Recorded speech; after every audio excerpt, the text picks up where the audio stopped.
All right, the court will call the matter of the state of Michigan versus Ozell Hymen, case number 25 FB 1007. List for the people. Allison Muller here on behalf of Ozell Hymen. Ozell, can you go ahead and state your name?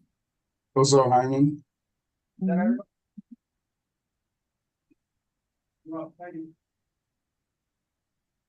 We're here for a bond violation.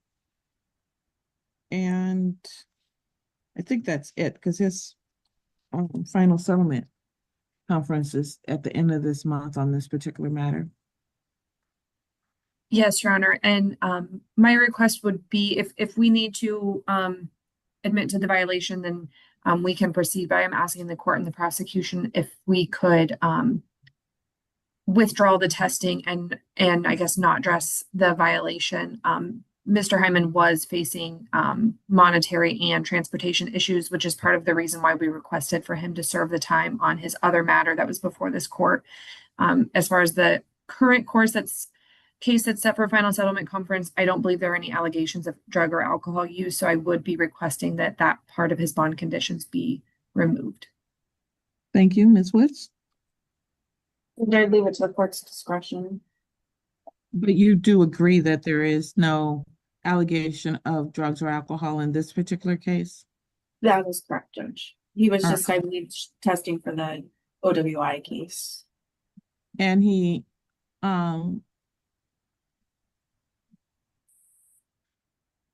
is on another matter, or he's going to be sentenced on another matter for which he's testing? That's correct, Judge. He has that OWI case that he hasn't been sentenced on yet. And is that my case as well?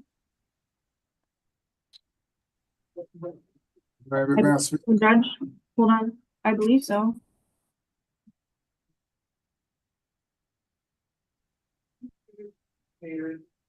I don't know of any other matters besides the OWI that he was already sentenced on with us. I believe that the current matter that's set for final settlement conference is Mr. Hyman's only open matter.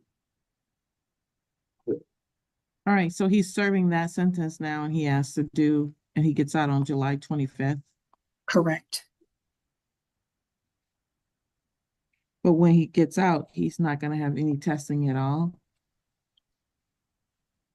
Correct, Your Honor. If that's removed, then he would not be testing. I believe the conditions are still to go back on the GPS tether.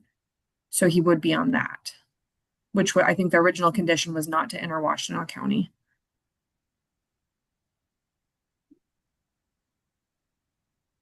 That is correct, Judge. Mm-hmm. And I'm sorry, the case I was referring to was the one that he is in jail for, the one where he had to self-surrender that for that OW case. So my apologies, Judge. Thank you. So back in March of 2025, I had ordered that he be on the GPS tether within exclusion zone of Washtenaw County and to test 3 times per month. So there had to be a reason that I ordered that. And you're telling me that he had OWI that now he just is going to do jail time for because he didn't want probation? Correct, Your Honor. He was having difficulties complying with the terms of his probation and made the choice at that time, given how much credit he had, to close out the matter with jail time. Mm-hmm. That's what my notes show as well, Judge. Right. So what that means, though, is he would not be testing at all, although it's clear he has a drinking problem. That's why he has OWI.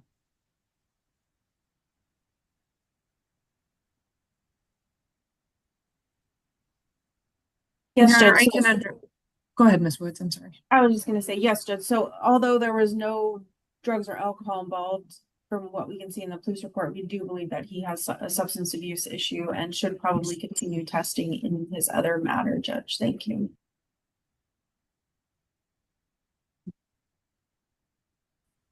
Would you like to say, Mr. Hyman?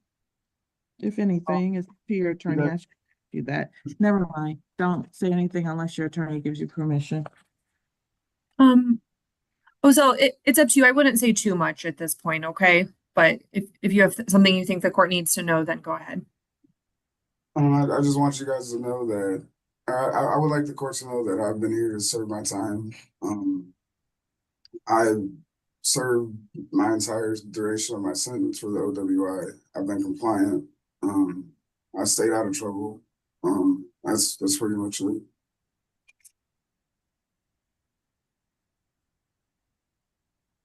Why was he having troubles complying with his OWI? With the testing requirement. I'm not sure what it was. That's what I'm asking you because I don't have that file in Yeah. front.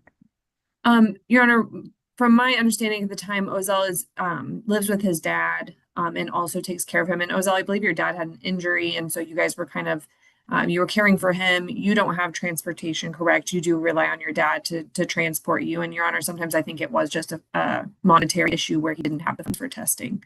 And so him and I at one point just had a conversation.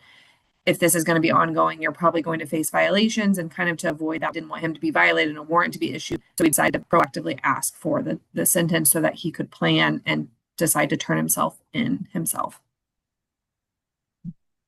Mhm. Well, I think he should be tested. So is Soberlink instead? Well, so I would recommend to do I would recommend Soberlink because you don't have to pay up front. You won't run into those same issues. Okay. You'll keep testing until your next court date. Okay. I can talk to you further when you get out about that, but I would recommend that you do the Soberlink.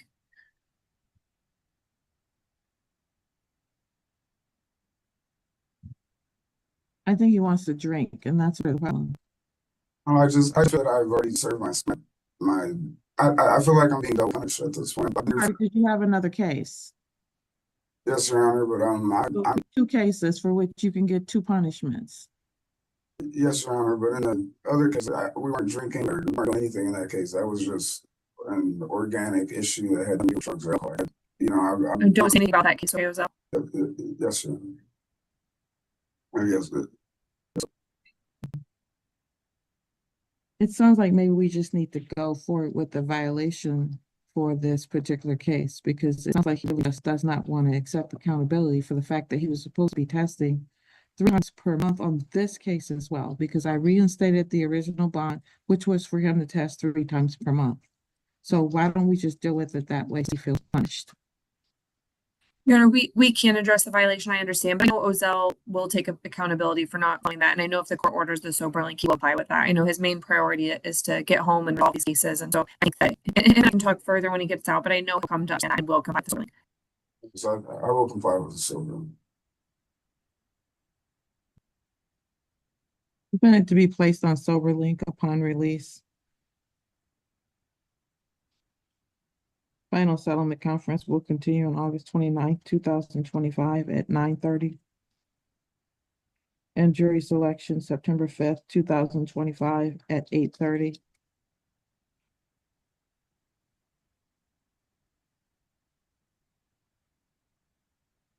All other conditions continue, with the exception of the testing. Testing is removed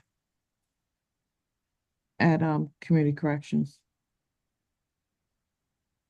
So we'll just be doing the Soberlink only. Thank you. No. We'll see where we are on August 29th. Thank you.